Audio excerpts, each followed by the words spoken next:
right, I want to welcome everybody to the Sacramental Charismatic podcast. My name is Luke, and excited to jump into another fun conversation. Today, I have a friend and a inspiration and a great leader. And gosh, I want to say a lot of things about you, Mark. But we have Mark Tindall from the East Coast on the pod. What's up, man? How are you doing? Good to be here. It's good to be with you.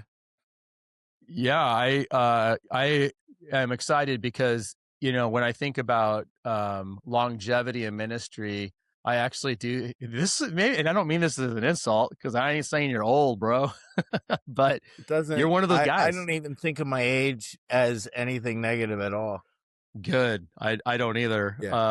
Yeah. And you know, I've been a person who has watched you and has seen you and has been encouraged by you. And there's been, you know, many times over the years that I think just little encouraging things that you've said or done have been helpful for me. And so I was really thankful that you'd be willing to come on the podcast. And today, you know, we're going to be talking about, I guess, things related to that, like how to last for the long haul. And that's okay. Yeah, that's been something that you know, I've talked to you about. I'm like, hey, walk me through this, man, because you know, we've seen a lot of examples of the opposite of that. You know, in the last, I mean, it's always been an issue within the church, I suppose, but like it's been more front and center because of social media and whatnot. But before we jump into that, I just love to have you, you know, share like what's some of the most important things to know about you. Maybe just a little bit of your story. You're in Media, Pennsylvania. I've been to your church. I've seen it. It's the real deal. It actually exists. It's not just a social media thing. What's important to know about you? The middle of the county, so they named it Media. But we're right next to Philadelphia here. And I've grown up all in the Philadelphia area my whole life, starting in Trenton, New Jersey, then north of the city. Now we're due west of the city, just right on the edge. One of those ex-burbs, they used to call it, you know, or something like that. Like not really suburban, very, very compact here, very, very, like an old near town to a city. And I love it here. I'm glad to be with you today. I love the vineyard. I love lasting a long time. I think it is. I always think it's kind of interesting that I lasted a long time, or so far so good. Because I'm otherwise I'm kind of antsy. Like I would like to jump around. I'd like to shift. I could see me shifting careers like 5 times. And I didn't, but I partly just cause I have a sense of call. I have a sense like, I'm not doing this cause of me. Yeah. Interesting. Well, I want to come back to that in a minute here, but like, I know you're married and you've got like kids and things. Yeah. And I assume if I asked your wife what's most important to know about her, she would probably talk about being married to you or maybe she would, I don't know, but she would talk about those things. Like, yeah, what's important to know about you though? Like, let pull back the veil. What's Mark about besides the Eagles? Yeah. Well, I do love the Eagles. I'm an artist by, you know, kind of my start in life, artist, carpenter, and ministry kind of caught me off guard. So going to seminary was tough for me because all of my study, grading, what do you produce to get a grade was like sculptures. You know, not papers. So getting back into reading hundreds of pages a night and everything in seminary was, that's just not my style, you know? So, I'm a visual artist. I do love that kind of stuff. I love visual stuff a lot. I'm married to Barb. We've been married now, for, 42 years. I might have that wrong, but something like that, in the 40s. And, you know, a mathematician would have it exactly right. But, yeah, so I guess 42. And I had 3 kids, my daughter, Jessie, my son, Jared, and my son, John. John's the closest one to you. He's out in Los Angeles now. Jared's in Montana. Jesse's an hour away from here. Mm. That's cool. What about grandkids? I'm curious. Oh man, let me get my wallet out and show you the pictures. You Yeah. know, I do have 5 grandkids. So Jesse has Oh, 2, Sammy and Addie, and Jared has twins, Jovi and Silas, who are 5, and a little one named Ava. oh, So cool. Yeah. they're great. They're my joy. It's great being a grandpa. I was kind of made to be a grandpa. It's Yeah. it's it's a good job. It's a good role, you know. Yeah. That's cool.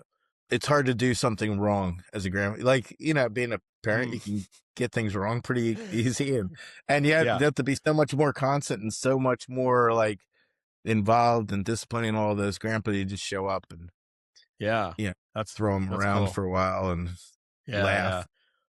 So That's cool. anyway, I love being a grandpa. Yeah. That's awesome. You know, because you kind of give, and I mean this again as a compliment, is that you've kind of been like a grandfather in the vineyard now because of how long you've been in the vineyard, right? Or you've become, I guess, that That's in a nice. good Yeah. way. Yeah. Yeah. We joined the vineyard in 94, Mm. right as the Toronto blessing was happening. That was the exact era that this, American Baptist guy is trying to discern, like, is Mm. this good to join? Is this where to join? Is it, so, Yeah. so my roots are in the American Baptist church, and, Okay. had been in an independent charismatic church for a season and like 8 years, but uh in 94 we were able to join the vineyard, and that was a huge blessing. But it was a time of discernment because of all that was happening. Mm. I had to figure that out. Like, is this good? Is this healthy? Is this a sign of life, or is this some weird, you know Yeah. other thing that we would not want to be a part of? But Mm. it has been a great family for us, a beautiful family. We love it. Mm. That's cool. So, I mean, I think last night we were texting and you were saying that you've been following or you've been actually, you've been volunteering in church world for as long 45. as I've been alive. About. Yeah, Yeah. well, I started as a volunteer youth worker like 2 months after I gave my life to the Lord, and I pretty much very soon after that, like 3 weeks later, I was in charge of the youth group. And Okay. that is, not recommended. It's not exactly what you want to say, like, hey, look, get a guy to Christ and then give him 2 months and then put him in charge of the youth group. Yeah. You know, not the plan. But one of the things that I had in my heart was the grace of God that came to me. Well, first of all, when I was a teenager, I thought youth group was kind of boring. I always Mm. hope none of my youth workers hear me say that, but I've said it before in different places. Mm-hmm. And after I became a Christian, I thought, how did they make this boring? How could this ever have been so kind of just Yeah. sleepy, right? Like, Mm-hmm. Mm-hmm. we had a youth group dance, Luke. We had a dance with our youth group with all the lights, bright fluorescent lights in the church fellowship hall, and like 4 girls and 3 guys, and the girls, it was right at that age where the girls are all taller than the guys, Yeah. and you're supposed to dance. And I just thought, this is terrible. Like, whatever, it wasn't compelling to me. Whatever it was not compelling to me in order to follow Christ. And so as Yeah. soon Well, as I became a Christian, I was just like, we got to do something better than that. was that at the American Baptist Church? It was. I don't think it So had much to do with the fact that that they were American Baptist, but no, but that's how you know it was American Baptist. The fact that you had to dance. That right there is how you oh know it yeah, was yeah, yeah, not a yeah. Southern Baptist. Yeah, having they're having definitely. hung out with some of my American Baptist friends, I know that is a thing. So Oh yeah, there's this crazy wild American Baptist, right? yeah. Yeah. Well, There were- um, fast forward to 94. Was that when you started participating in Columbus Vineyard?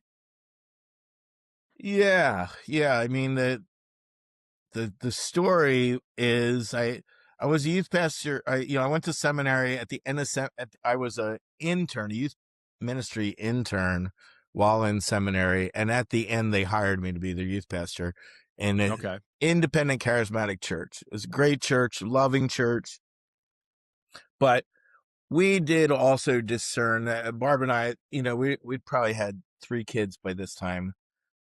And, we're kind of in our early 30s, and we're just starting to think these aren't our people for life. Mm-hmm. So we tried to get another job, and that job went so poorly that after 2 months, they fired me, or they told me that I was going to be fired. And I didn't know how to react to that. I was a little bit shocked. Mm. I'd had 8 years of great ministry experience already, and I was doing the same things, but they were quite sure I was the wrong guy for the job and got rid of me. And I started crying out to God. I said, Lord, it was actually Good Friday. I was saying to God, I want a family that I don't want to change. Mm. I want to be a part of something. I don't want to go to another place and like be the person trying to introduce the Holy Spirit to this situation, or be the person, uh, maybe missionally minded, whereas they were, more care oriented or something like that. Mm-hmm. And, I asked the Lord for a family.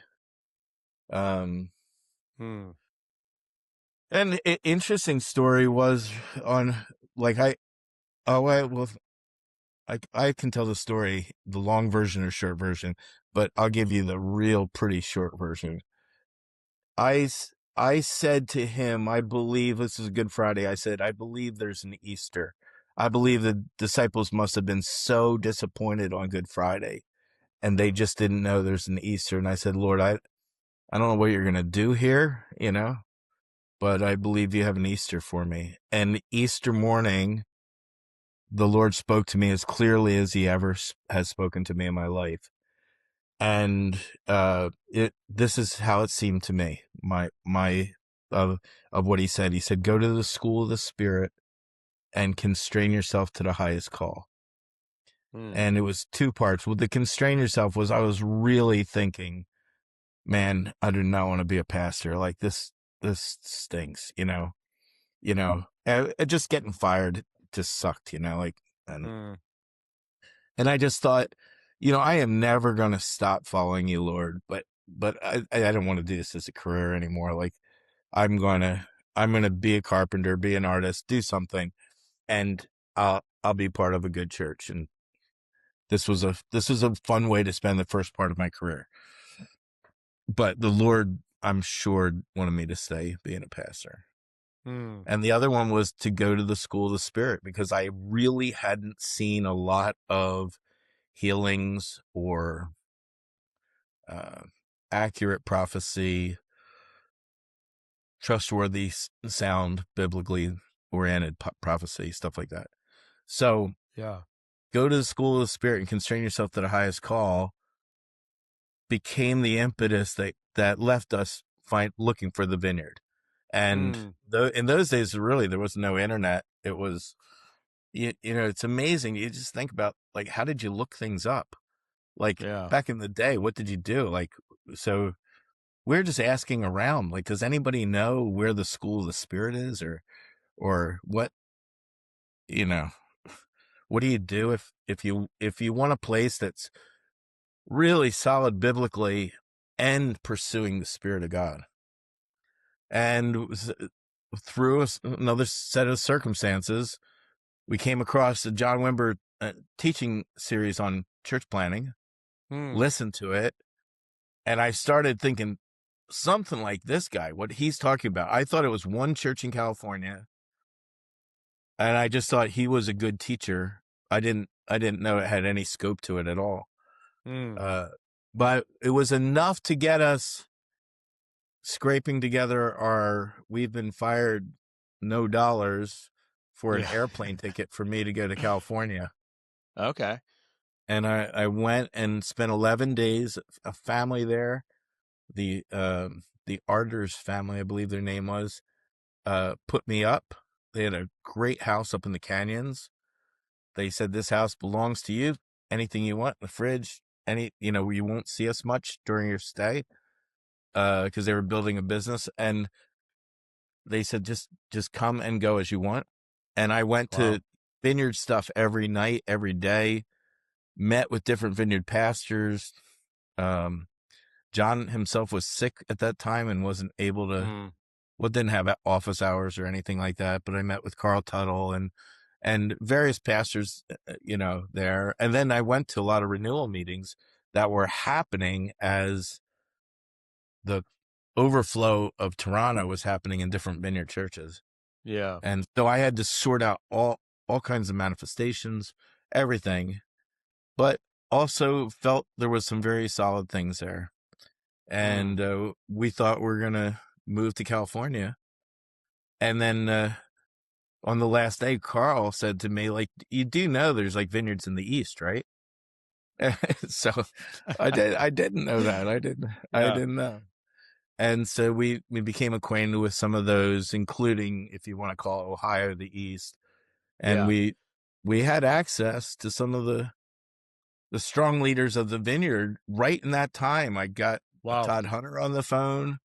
Mm. I sat and had coffee with Lance Pitlock. I visited Steve Sjogren in Cincinnati and Rich in Columbus, and we started to believe it was Columbus we'd go to. And so Okay. we So packed up.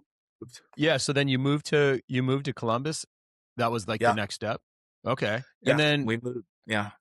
did you just start volunteering or Oh yeah. I mean, uh, well, they were starting VLI, if you remember that yeah, yeah.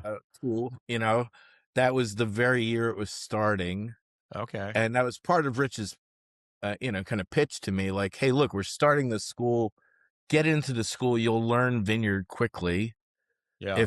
If there's something there, like if we think you're a pastor, we'll notice it better that way. And yeah. So I went, joined VLI, worked at Kinko's, if you remember Kinko's. I Uh, do. yeah, I Yeah, worked get at those Kinko's. copies made. So we had 3 kids, and I got a job for $6.35 an hour. Wow. So do the math. I mean, and Yeah. it was a huge shift down in cost of living to move to Ohio. Yeah. Okay. So it was super helpful. I think our first rent was like $480 or something like that. Yeah. And somehow we scraped together, no health insurance, no nothing. We just patched it together.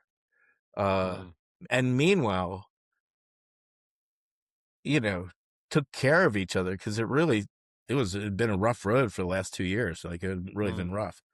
So, but anyway, the Lord put us in contact with a couple of young people that we started caring about. One of them was in my class in VLI, and he was doing things among them. And there was a lot going on. People were coming to the Lord. People were getting healed. Mm. There was a lot going on. It was getting a little chaotic, Mm. and I just started investing in a couple of young guys. And that was like coffee and Bible study, Mm-hmm. early in the morning, or mid morning. Actually, it was early for those guys, but uh, yeah, I just started getting to know who they were and what was going on, and I just started caring about the young adult community at And Vineyard at that Columbus. time, Vineyard Columbus, how large was the church? Give or take. I think it was like 2,000 or something. Okay. So it was yeah. mega church. Yeah, I get, not as mega as it got, but like during the Yeah. time we're there, it grew a lot. We were only Mm-hmm. there 4 years. So, Okay. we had come to just stay 22 months, was The premise was we were there to learn how to plant a church. Mm-hmm. And we were there for 4 years, all just about. But by the time that first year was up, we're having meetings once a month on Sunday nights,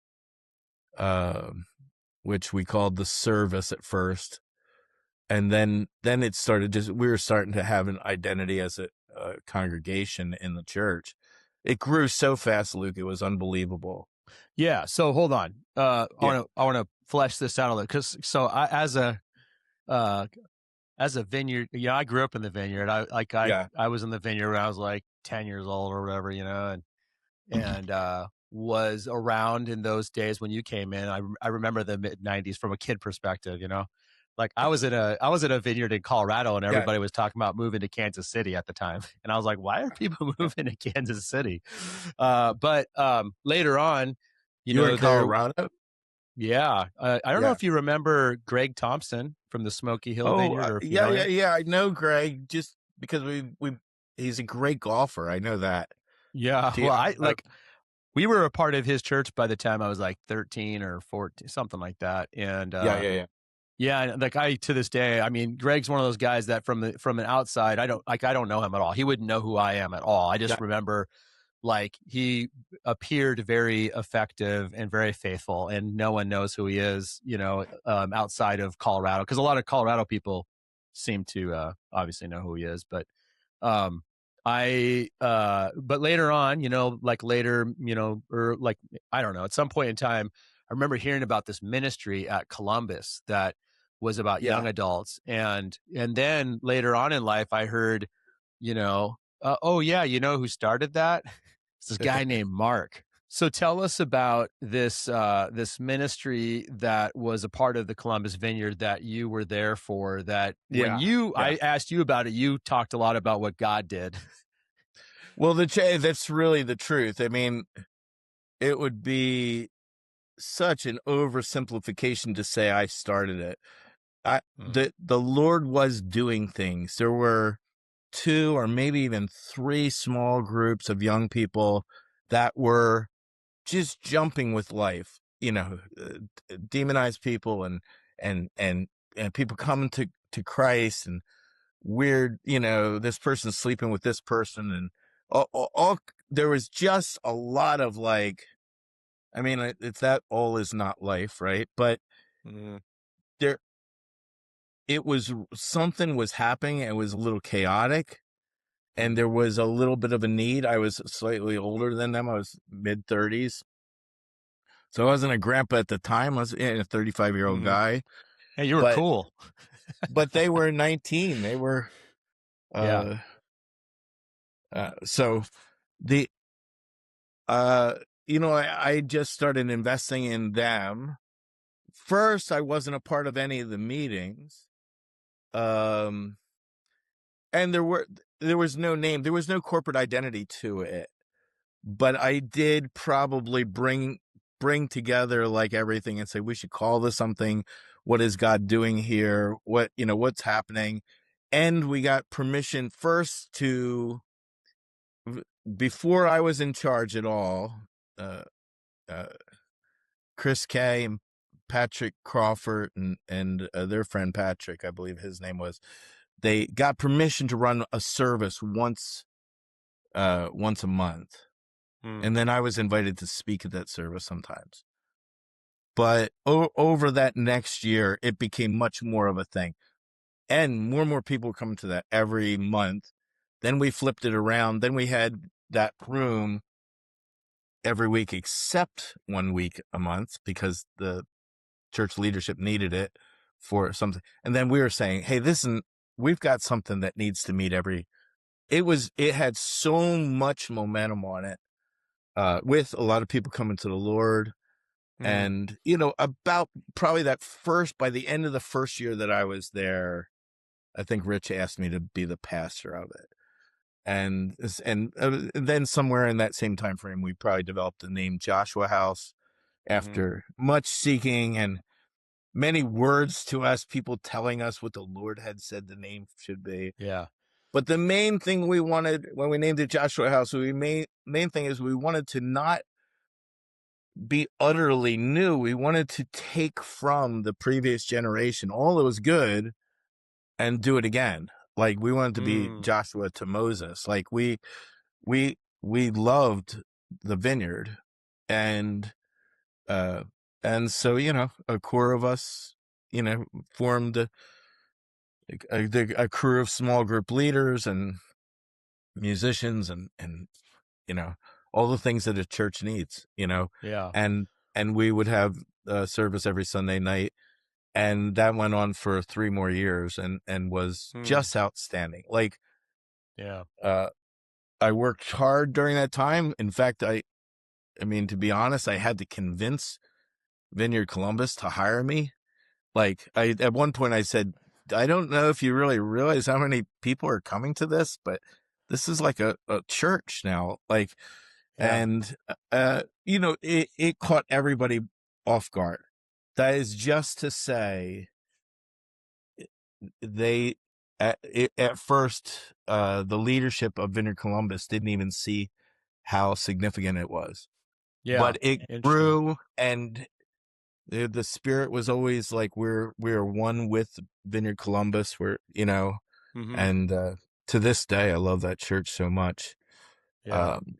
And so, but it grew, and So in a sense, you guys, and the gals, I mean, it was it was yeah, men and women.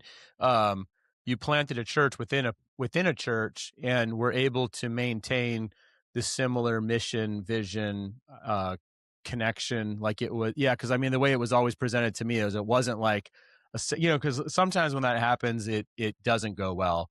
Like planting a church within a church sometimes can lead to a lot of problems, but in your there were guys' tensions at case, time. Tensions yeah. like, do what we say this is, does it match with what it actually is? Um, and but honestly, there was a lot of pulling together, and all the problems of a young church. Leaders who were, uh, still trying to work out, like how to be single adults, and how to Yeah. Yeah. grow in the Lord, and Mm-hmm. and meanwhile face like significant, like people who are 20 years old are trying to pastor people who are maybe 24 years old, but then they're breaking up in their marriage, or they're like, so much turmoil, the turmoil that comes with lots of conversions and lots of youth. Um, but there was also a lot of hunger for the Lord, and great worship, great, we were all together hungry for the Lord. Yeah. And it, like I always say this, I worked hard, but it was like pushing a boulder downhill. Like Yeah. something wanted to happen, and Yeah. I of course think it's the Lord. Yeah. Yeah. In It fact, seems like that. It seems like, just from an outside, all the stories, and I mean, because, just for listeners, who may be unfamiliar with this too. I mean, the amount of vineyard quality leaders, national team members. I mean, there's just so many people who part of their story goes back to Joshua House, and like significant discipleship thing. Which I was just thinking about this right now.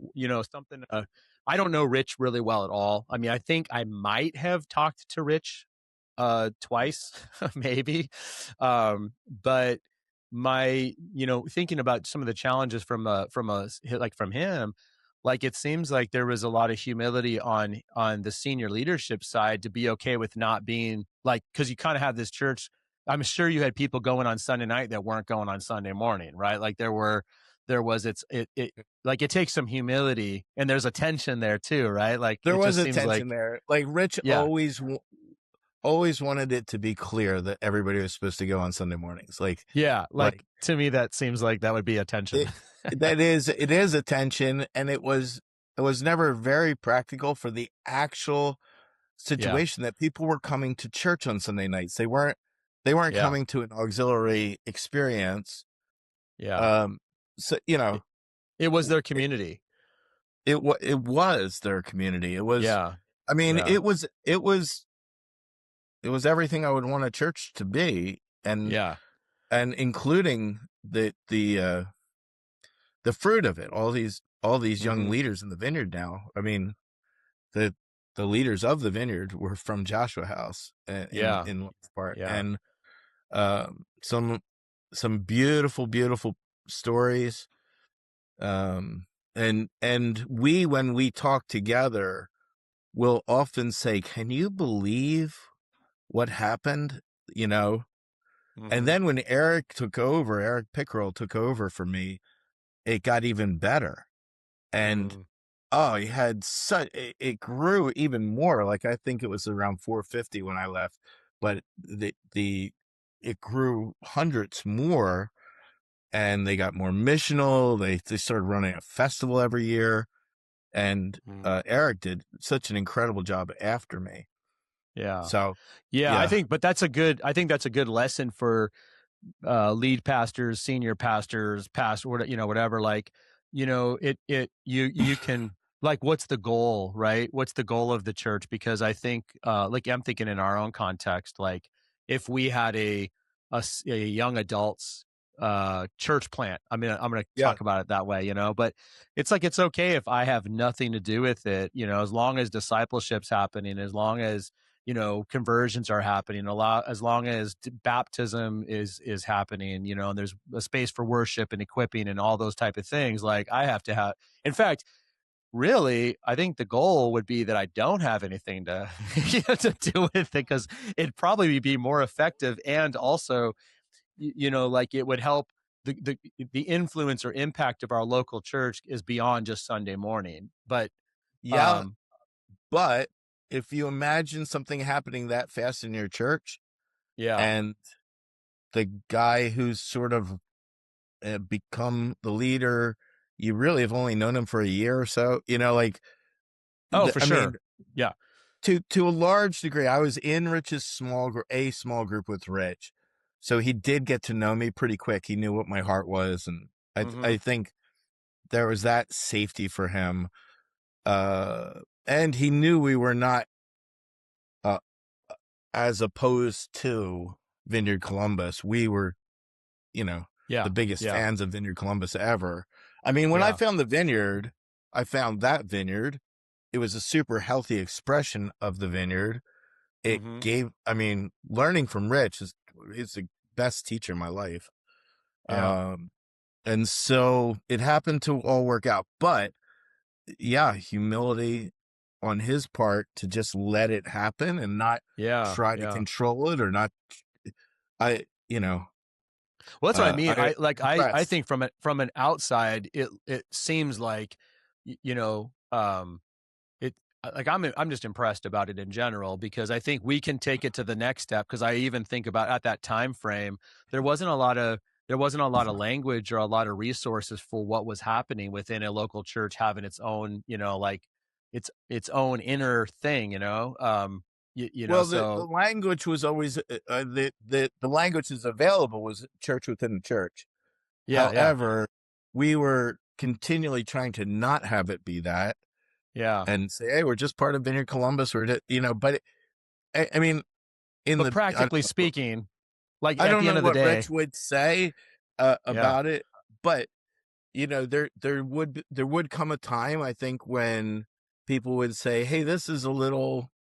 I think I'm just going to be a part of Vineyard Columbus Hmm. now." Like, I wasn't there so long. I was only there for 4 years, so I I wasn't there so long to know how many people just really Yeah. graduated out into the life of Vineyard Columbus. Yeah. Uh, but Yeah. That's cool. anyway, I I would love to have Rich on, but I'm scared to ask him. I'm scared of Rich. So oh, don't be. The guy's he's a pussycat. he, yeah, No, no, I have such a high regard for Rich, but I wasn't scared of you, I because would. I you're a grandpa. Yeah, I'm not the same. I'm not the same as Rich at all. But I encourage you to ask him. He'd be Yeah. a valuable. I mean, he gives good wherever he goes. He's Oh, got so much totally. on. Yeah. I mean, there's so many ways that Rich has made an impact in my life. I mean, Sure. Empowered Evangelicals was like, for me, was like, oh my gosh, this is what I need. This explains what we are. And then his Both And was like, oh, this is like a matured version of Both And. Okay, we are 30 minutes in now, and I want to leave some time for what I Cover two really questions. yeah, I want to really get into. But I think it's important for people to know, just kind of your, because what's interesting about the vineyard is it's spread out in the U.S. and now globally, right? But there's always people who, like, oh yeah, I know that name, but I don't really know their story. And that was kind of like you for me. I knew this name. There was Yeah. folklore around Mark Tindall and Columbus, and I was always like, man, what happened there? And then I finally had some of the people that were there, part of that ministry, explain to me, and I was like, oh man, that's crazy, that's super cool. And then you go to media, and I got to see this. Like, it was really inspiring because I think I went to your congregation in 2015. Is that about right, when you had the Society for Vineyard Scholars gathering? Yeah. I don't know. Something like that. It was I a mean, while we've had ago. lots of those smaller type Yeah. conferences, the several Yeah. hundred person kind of Yeah, conferences. yeah. And so I saw it, and I just remember your building is delightful, your setup was delightful, the space was well put together. Just everything about it, for me, was like, yeah, this is the vibe that I would want to create in my local church, And so Yeah, I cool. think I even left with a whole bunch of ideas. I was like, oh man, those are practical. So I've Were seen, you like, that guy that was taking pictures all over the place? I might have been. I might have been jerk. But back then it was probably a digital camera that was like 12 megapixels. So, That's right. Yeah. yeah. But you, you blow it up to show anybody, and it's like, I can't tell what yeah, you're you showing. remember.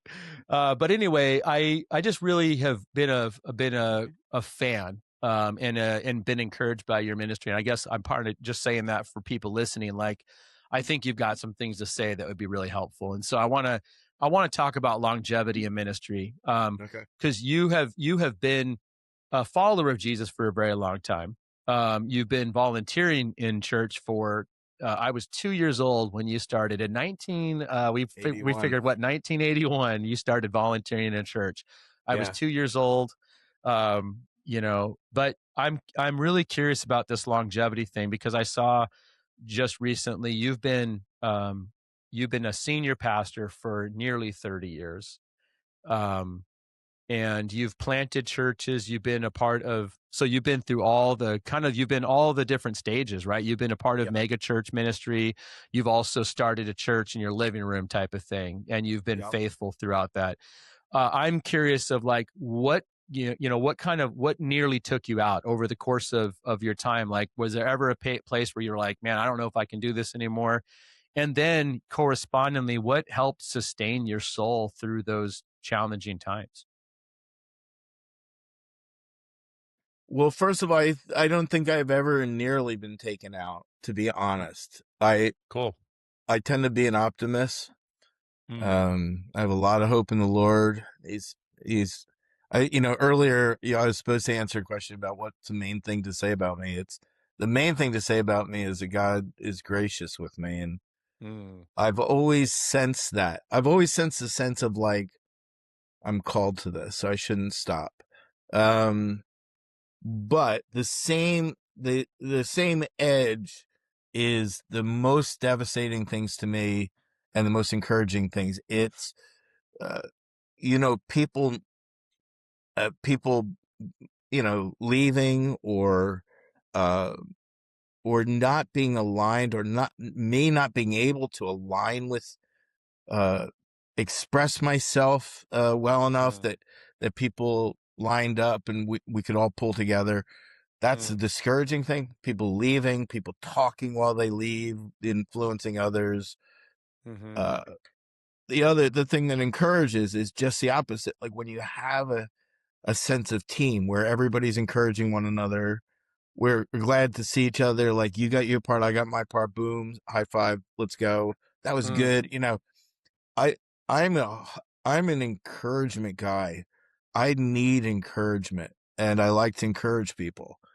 And I just feel like there is nothing like ministry together with people pulling in the same direction.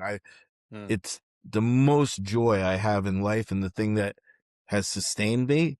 And even in the harder times when there are, maybe the remnant, the people who do stick around and help. Uh, so it's that same edge. The the people who can't get it, who just have to go like, this is stupid, or you're not right, or you know, we wish this place. I mean, all the different things that this place could have been that it isn't. Like all the things that people say as they leave. It should be more of this. It should be more of that. Mine tends to be that I'm not spiritual enough. I'm not the real vineyard. I'm the Bible vineyard, and the the vineyards of Bible and the Holy Spirit. That there's a whole real vineyard, the John Wimber vineyard. The real vineyard, and I don't match up nicely onto that and some people's scales.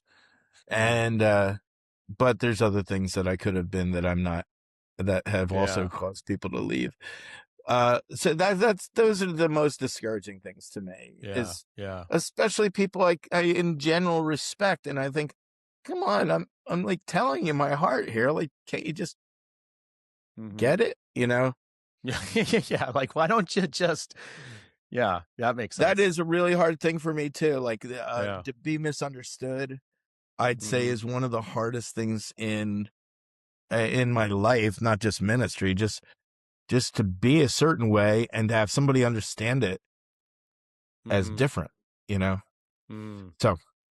yeah, no, I mean, those are, I talk to a lot of pastors, and I think that those pretty much all kind of are pretty common core top 5 things you hear, the challenges of leadership. And so you kind of, I guess you invariably you kind of mentioned some of the top common challenges with leadership. But I want to pull out of you some of those things that are kind of rewarding, because I heard you also talk about, like when you have a team and there's encouragement happening. And I just was on I always want to say Twitter right now, but X. I was on X or Twitter, whatever. Sure you were. Yeah, I was. It's a place where I can be honest. That's what I call. Aren't you on Truth Social? I heard. Yeah. I am not. I haven't gotten that yet. That's okay. That's an East Coast thing. Okay. That felt weird saying, actually. No, I was on, and I saw somebody talking about how, it's really common for pastors to be told that they shouldn't have any friends from their congregation. And it brought up a couple memories of when I was in my undergrad. So I did my undergrad in theology as well, and then, went to seminary. So I had a lot of overlap in that time. So I took a ton of pastoral training classes that at the time, zero desire to be a pastor, zero plan to be a pastor. So it was like, I have to take this class type of thing, Oh, really? What were you thinking you were going to be? What were you going to be? I wanted to be a theologian or something. I didn't even know. Like, I was like, dude. I love that about you. I love that. I'm cheering that theologian along. Yeah. Well, now I'm liking the be pastor theologian. I like, that really is my calling. I know that. Hey, but at the early time, you can do it from amongst the people. We're better. What are you going to do? You're going to go up to your ivory tower and just write for your life? Well, at the time, yes. You thought, yeah. At the time, I thought that sounded wonderful. Dude, but, I'm glad you're not doing that. Yeah, no, I am too. I know I'm where I'm thriving. But at the time, I do remember multiple times, like these pastoral studies classes, hearing, these, I was, 19, 20 at the time. So it seemed like I'd have these 90-year-old professors saying, like, you know, you shouldn't have friends in your local congregation, and there needs to be a strong, you know, fence or boundary between those. And I just remember, like, you know what it was for me, Mark, is I remember thinking, man, that does not track with Paul's letter to the Philippians. Yeah. Like, it Yeah. seems like he says, they're my joy, you're my crown. There's this koinonia all over the place, you know. So talk to us about that a little bit, you know, because I believe that about you, is that I believe that you have friends in your local church. I also Yeah. believe that you have friends in the vineyard. I've seen it. And I just the other day, you had somebody speak at your church that I don't know, Joe. But Oh, yeah. How about but that? like we have this, I know him. I think he listens to this podcast. That's actually how I think What a I met good guy him. that guy is too. Yeah. He reached out to me because his church is trying to pick up like Holy Spirit stuff. Yeah. And he, you know, your vineyard, could you help us at all? And so we started working together a little bit. I love that That's guy. cool. Yeah. He Yeah. seems like super, super cool. So like talks about that. Like you talked about the rewarding part. Like, why should pastors have friends?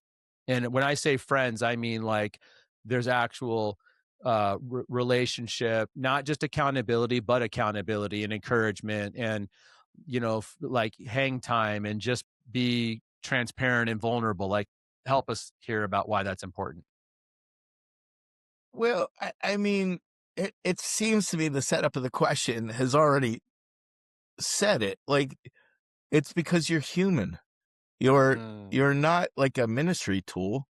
You you have to know some people. You have to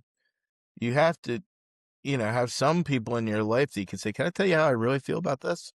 You know, because you can't be 100% candid all the time from the pulpit. You just saying, you know, every temptation that's facing you, or every frustration, you know. You're a human being. You need friends, and all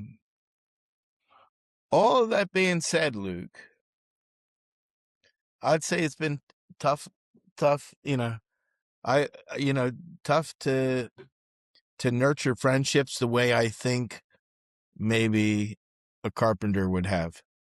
You know, I there's a thing. I hope this doesn't sound just haughty or something like that, but like there's something about being a pastor where you're like a professional friend. You know, if there's somebody who's, you know, not friendship attractive, in you still are their friend. You know, there's uh there's there is a sense where everybody, and sometimes, you know, hard to relate to, people think like he's my special friend, you know, and that's odd. You know, if I didn't have somebody that I could be real with, it would be pretty sad. And negotiating that, there is a cost. There is a kind of a publicness of your life that's a cost, but it's okay. Yeah. A lot of times I think, you know, whatever cost there is of being a pastor, I'm not a coal miner. Like you know, Yeah. it's a pretty great job, right? Yeah. You know, oh, woe is you. Too many people want to be your friend. You know, that's not really a problem. Yeah. Yeah. Yeah. It's a minor concern compared to like black lungs. Yeah. Yeah. Well, I mean, I think that this is why we should chat about this for a few minutes, because, you know, because what you're talking about is, I mean, just like for somebody who's new into ministry, I'm thinking like, you know, there's a lot of people who listen or watch this that are like, you know, 1 year in, or like there's a lot of people who are associate pastors who are wanting to someday be you know, a church planner or whatnot. Yeah. You know, the way I think about some of those dynamics, because they are relational dynamics, you know, is I would explain it in the sense of like, everybody in the church, I shouldn't say everybody, a lot of people in the church think that they are the exception. Like, they will totally be like, oh yeah, you need to have boundaries and you need to have margins, and right, you know what I mean? Like, Yeah, people have too many expectations for pastors, and they'll even What's your say phone things like, number? yeah, they'll even say, oh yeah, like pastors are humans too, but Yeah. in some way, shape, or form, they think that they're the exception to those principles, because their relationship with you is unique. It's just par for the course. I'm not complaining about it either. It's I just hear you. something you need to be aware of, right? In fact, my area leader, this is years ago. We were on the river, we were fishing, and we were just chatting. We had dropped anchor, my boat. We were just Yeah. chatting, and I was trying to put to words the frustration I had about people leaving the church. I couldn't articulate, and he said something that was like, now I stole it from him. I use it all the time. Shout out to Sean. But he was like, yeah, part of the challenge. And by the way, he's a therapist too, so he's way smart on all these issues. But he's like, yeah, it's because people expect pastors to be 100% loyal to them. So when they go through traumatic experiences, when they call you at 2 a.m, they expect you to show up. And if in you and I think we both would be people who want to show up. We believe that's part of our calling, and we want to love well and serve well. Yeah. Yeah, like we're in. I am. I'm 100%. Like you're part of our community. I love you. And even people outside of, I take Wesley's admonition to look at the whole world as your parish. I think that's helpful to a missional degree. But he said the difference is that nobody in your church has the same sense of loyalty to you. And so when they leave, and it's hard because, like, dude, I performed your wedding, and I I've know. also done all the baptisms, and I was there when Yeah. your father died. And like, now you're Yeah, I mad was the because, guy. yeah, And like, now and all of a now, sudden, yeah, now we didn't have a drummer on Sunday, and you're upset because you have to have a drummer at worship, and you're leaving the church over that. Obviously exaggerating a little bit, but you get it because you've been there's there. truth. There's truth. It's true. Yeah. Or worse. Or worse. Yeah. I Or didn't way agree with worse. what you said this Sunday Yeah. about Yeah. this issue, which is obviously hard to nuance, to Yeah. to square with everybody. Yeah. You're trying to say something, Yeah. and really you're leaving after that. I've had Yeah. people say, "Oh, I love this church. This is the best church ever," but we have to leave because of what you said. Yeah. And you're like, Yeah. what do you think this world is that Mm-hmm. you're going to get stained by being somewhere where somebody said that, like, Yeah. Yeah. But I mean, anyway. so, when we're thinking about relationships, I guess for a practical, like maybe you and I wanting to encourage younger leaders or newer leaders or pastors who are feeling isolated. I'm thinking about how, sometimes we have to go out of our way well, a couple things. I would say, number one, I think it is a good thing to start praying and asking God, would you provide someone who can be a real friend, and like really asking God's help for that too, because I think there's different types of friends. Like the level of intimacy that I have with my wife is going to be different than the level of relationship I'm going to have with, other people. And I think the same thing is true with pastoral friendships too, right? Like I know, like, in fact, just to big up you again, a couple weeks ago, I reached out to you and I was like, yeah, I'm struggling a little bit right now. Or I had been struggling. I had a day where I was like, I don't know if it's worth it anymore. Like there was one more moral failure Yep. than my soul could handle. Like, I just don't know. Is there anybody in the Is anybody vineyard or trying? Yeah. yeah. Is it just like, is there anybody can make the long haul? And I had a 24-hour period of time where I sulked a little bit. And I think I shared that with you. I was like, hey, I was struggling and I was doing pretty okay at that time. But Yeah. like, you were like, give me a call. And like, that was a friendship. And I can't have that conversation with, like, I can, but it's not going to be as fruitful. Right. Like when I just talked to some dude who's working at the mill and he's like, yeah, sorry, dude. You know what I mean? Like, I see your point. yeah.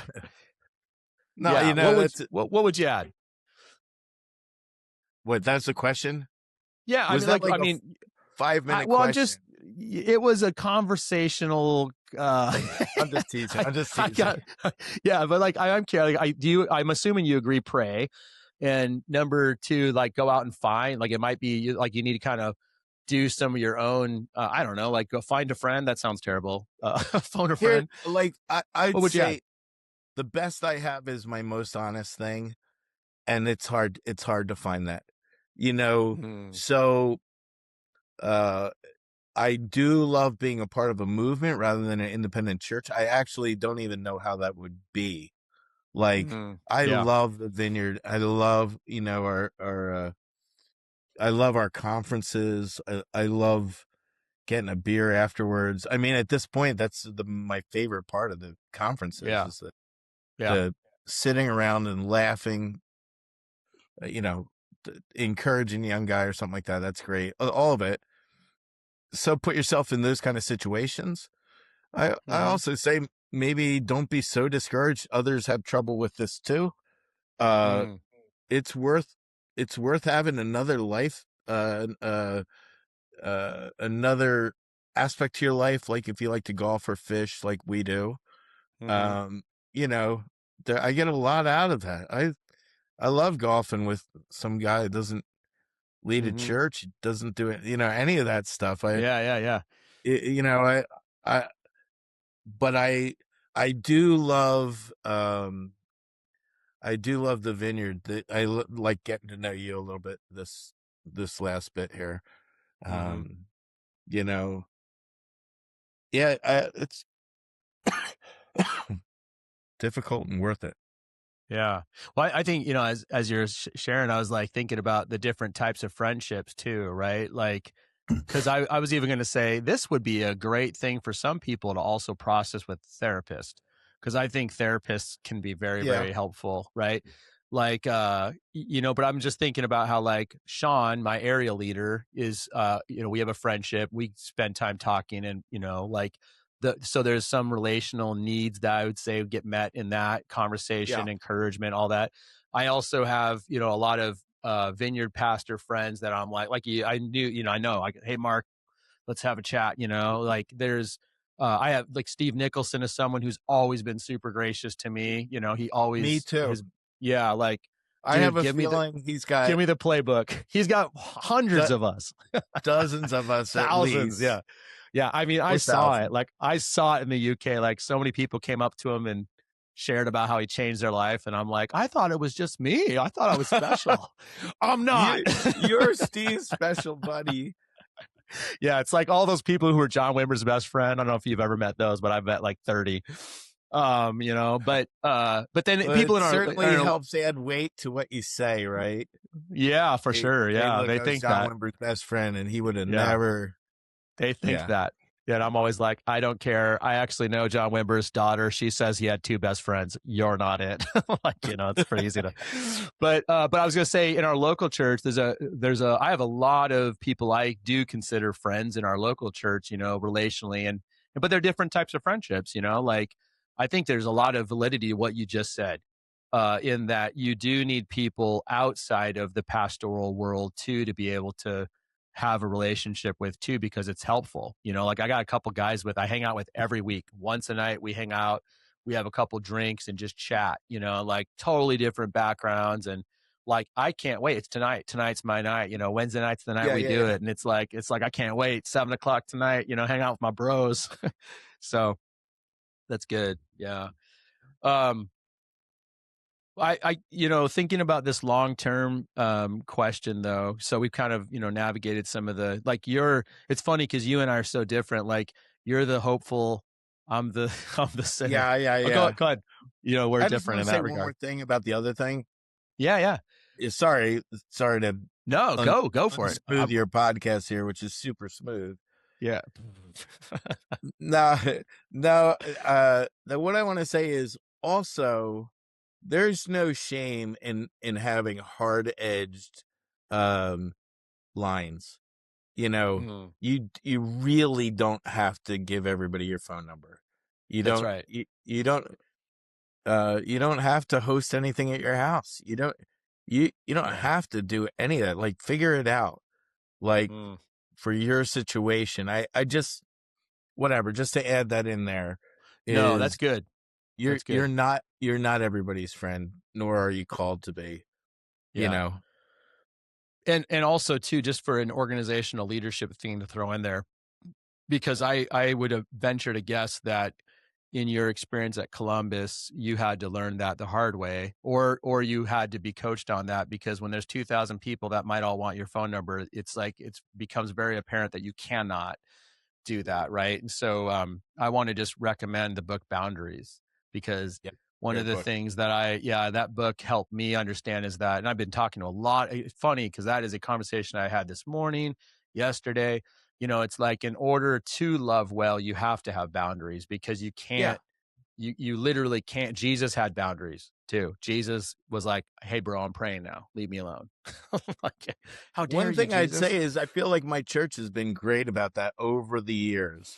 Like, Mm, not making my kids have to be like pastors' kids, not making my wife have to be any mold of what they thought a pastor's wife should be, not making me be a typical pastor. I mean, I don't think I'm very typical. yeah. So really appreciate that about our church. Yeah, that's great. Well, and to be fair, you've had a team, and you've helped develop that, because culture is created and maintained, right? It's not just created; it has to be maintained. And that was my impression of seeing it. And I was only there for a couple of days, so I'm very much. I know you guys were fake, and you were just trying to impress us with your muffins and the coffee, but it was obvious that there's a culture there, and I really think that It that's was to the be commended. muffin ploy of 2016. Yeah, well, I fell for it. Hook, line, and sinker. Those blueberry muffins, man. Okay, so I think that is some really good. I guess, is there one last thing before I have one last question I want to ask before we wrap up? Uh, Okay. but I like, what else would you say is for the long haul? Like, I guess, is there anything practical because again, I'm just thinking, like, I'm just imagining a 27, 28-year-old man or woman. And I maybe even think about for women too, because there's a lot of female leaders stepping into that role too. But to last the long haul, like, not everybody is as hopeful as you. This guy right here, not everybody is Yeah. naturally inclined in that direction, but they want to stay the long haul. They want to be faithful. They want to be 65, 70, 75 years old and still in love with Jesus and still loving the church. What would you say? There's a lot in that question. I mean, one of the things that I would want to say is to put the charge in into it is like, look, you're called. You're not a license to just do whatever you want or flesh out every once in a while, or ultimately you really have to wrestle. Are you even free to stop doing what you're called to do? I told you about having that, like, word from the Lord, constrain yourself to the highest call. That stays with me now when I feel like hopping off. That um Mm, that I guess I'm just saying that to just say you were bought with a price. Like, you're not living a life that you own to just you know creatively enhance yourself forever. Uh, Maybe that sounds too negative. Like, maybe that's negative to say to a guy that doesn't have hope. But I'm just saying, you're you were bought with a price, and you were called to something, and mm, you'll answer for it one day. Uh, and uh, that, I mean, that kind of thinking is part of my thinking. mm, Now, I mean, along with it is you have to nourish a life with God, like you know, you can only go on enthusiasm and youthful exuberance for so long. You know, if you don't read your Bible and pray and, you know, connect with the Lord, you will soon not have anything to export. Like you, Mm. you know, uh, and for me, if I mean not for me, but just to emphasize what I emphasized before, if you're not with some people that have that same thing going on in their life, where your comments will just naturally go back to the Lord.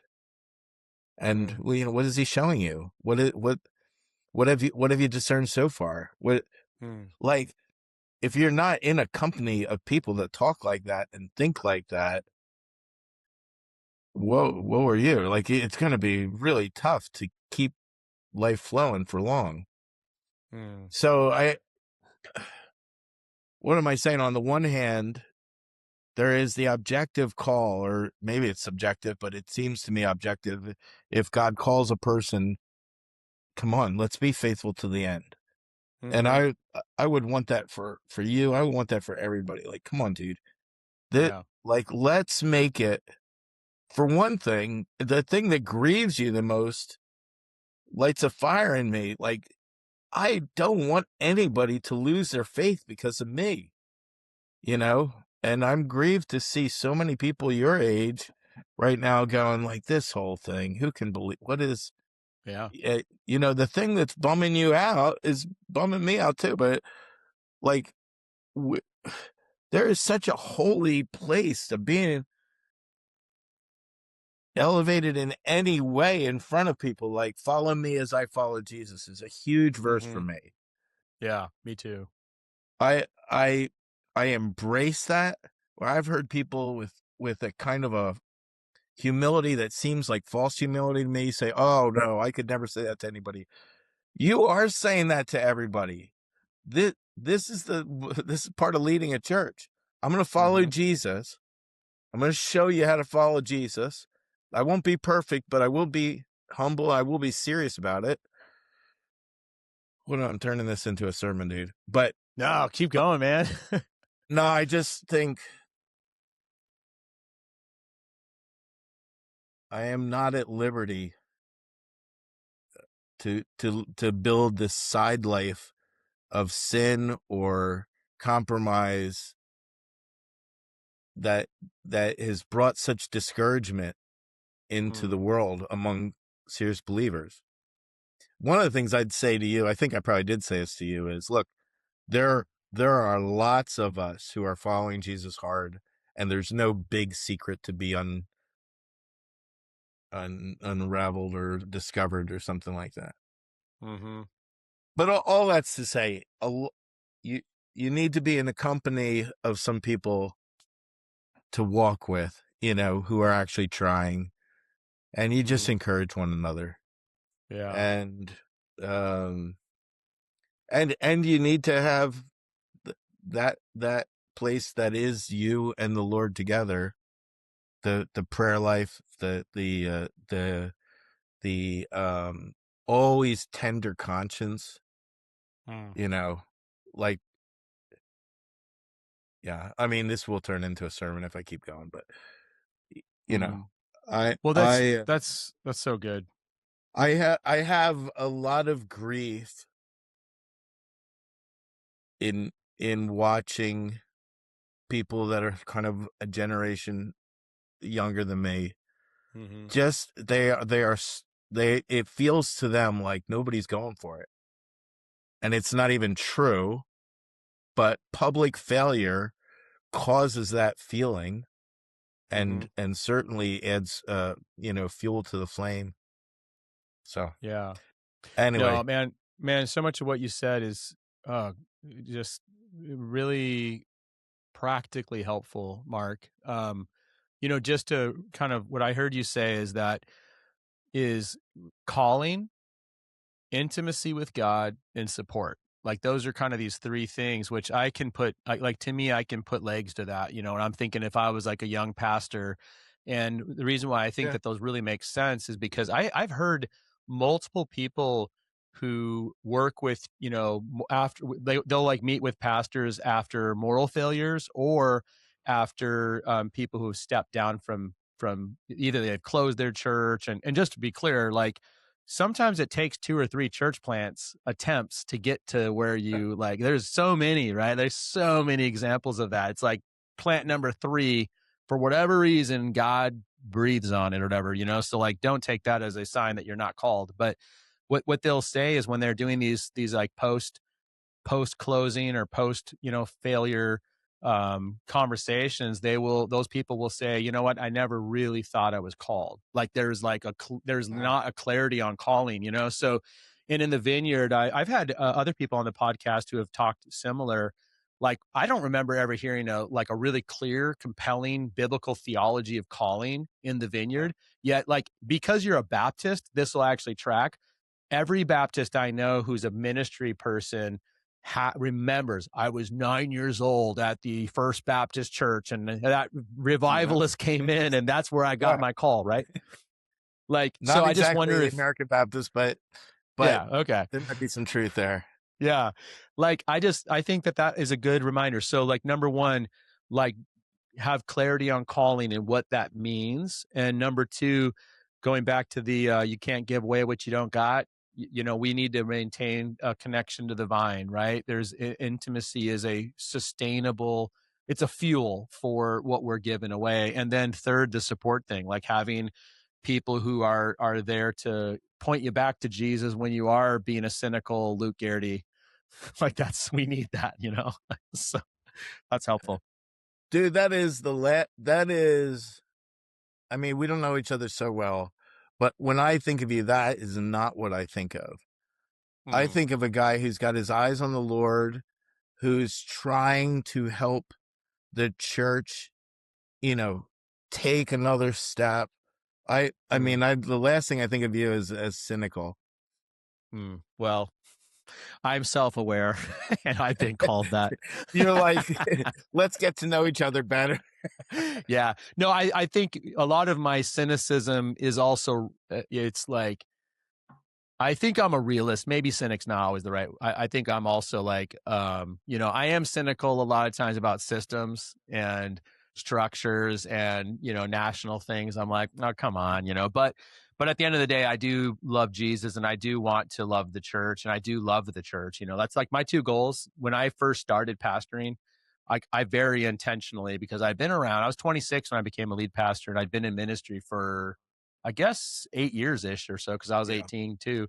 I was like, I want to end my life. I want to end my life loving Jesus, and I want to end my life loving the church. And the first one I think will be easy because Jesus is lovable, and everything I've read about him, it's not that he's not challenging, and he doesn't hurt sometimes, No. but yeah. But the second one is, but the second one, I was like, that's going to be a challenge. So like doing my best to have thick skin and a tender heart, and, all those things that we hear that are challenging. But so I love what you said. Well, let me wrap you up with this last question. We've talked about the vineyard. We have plenty of non-vineyard people listening, so thank you for listening. But for those maybe in the vineyard and outside of the vineyard, what do you think is unique about the vineyard? Like, why are you still here? I mean, some of the relationships, people can be real, I think. But I was thinking about that question. You gave it to me earlier. That there was that year that we decided to go to Columbus. Mm-hmm. All right. So this is just a little scene from my life. I'm a preacher. I'm pretty verbal, pretty good with my words. And I go to this meeting before Barb moved out. I was scouting in Columbus for a house and a job. And I went to a meeting. I was invited to come to some leaders meeting or something. And it got to ministry time, the way we pray for people at the end of things a lot. And we were released to pray. And it was like me, another guy praying for a woman. And she tells us her problem or situation or whatever she wanted prayer for. And I prayed an eloquent, beautiful Christian prayer on that woman.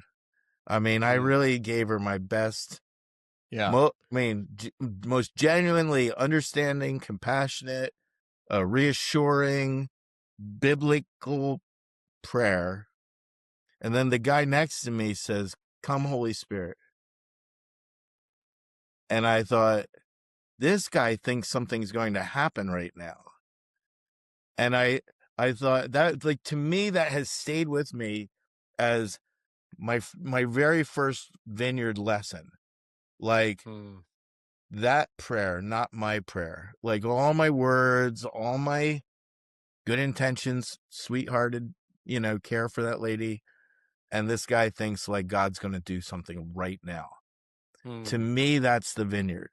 The expectant sense of, well, what if God did it right now? Like, what if, you praying before we did this podcast, to me, was like, this guy thinks this podcast is, I'm not joking about your podcast, but he thinks it's important.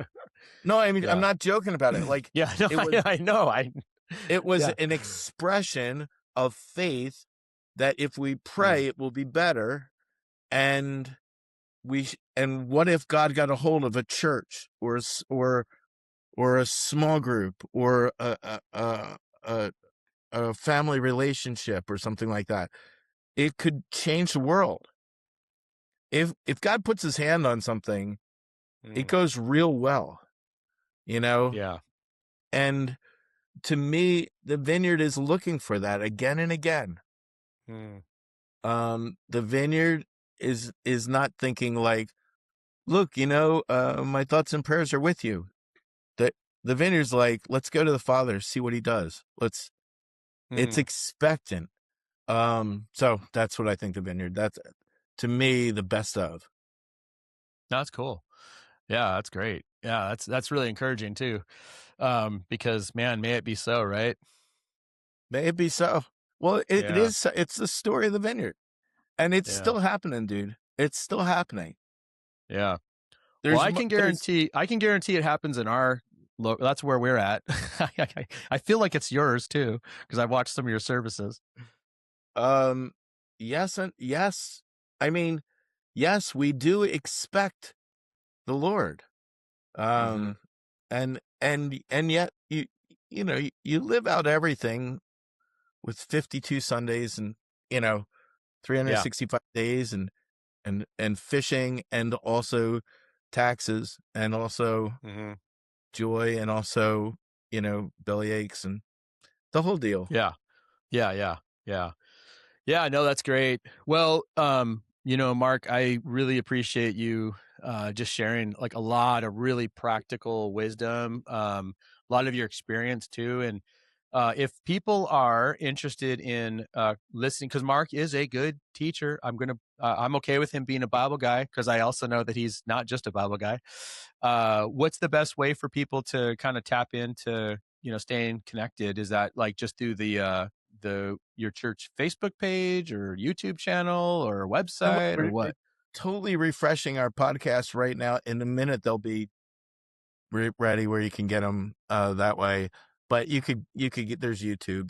We do every service for what it's worth. I think services are hard to experience through YouTube, but yeah, if you want to hear a sermon or something like that. So what do they search for? Because I know the Blue Route Vineyard, YouTube, Blue Route Vineyard, that would work. Yeah, Blue Route or Blue Route or Blue Route. Yeah, the word that is sometimes pronounced route. It's the Blue Route. It's a local highway is nearby here. So the name of our church is Blue Route Vineyard. Yeah, Blue Route Vineyard. Yeah, and there will be a link in the description to that. But yeah, I really appreciate your time. Seriously, it's been really, really helpful for me. You're welcome, for sure. I've enjoyed listening to your podcast. So who knows whether I'll listen to this one? Yeah. Does one listens to his own podcast? Yeah. Well, here, let me speak to you listening. Mark, don't be critical of yourself. You did really, really well. It was very, very helpful. Luke Geraty, the host of the podcast, feels like his soul has been enriched, and he now has a 3-step process to be able to last the long haul. I have a 5-step prayer model, and I also have a 3-step Mark Tindall, don't blow up your ministry or your life process. So thank you. Dude, you're going to last. I believe it. I believe it. It starts with intending to last. Yeah. That's as much as we depend on God, our intentions are important too. Yeah. Amen. Well, thank you to all of our listeners too. We will talk to you soon.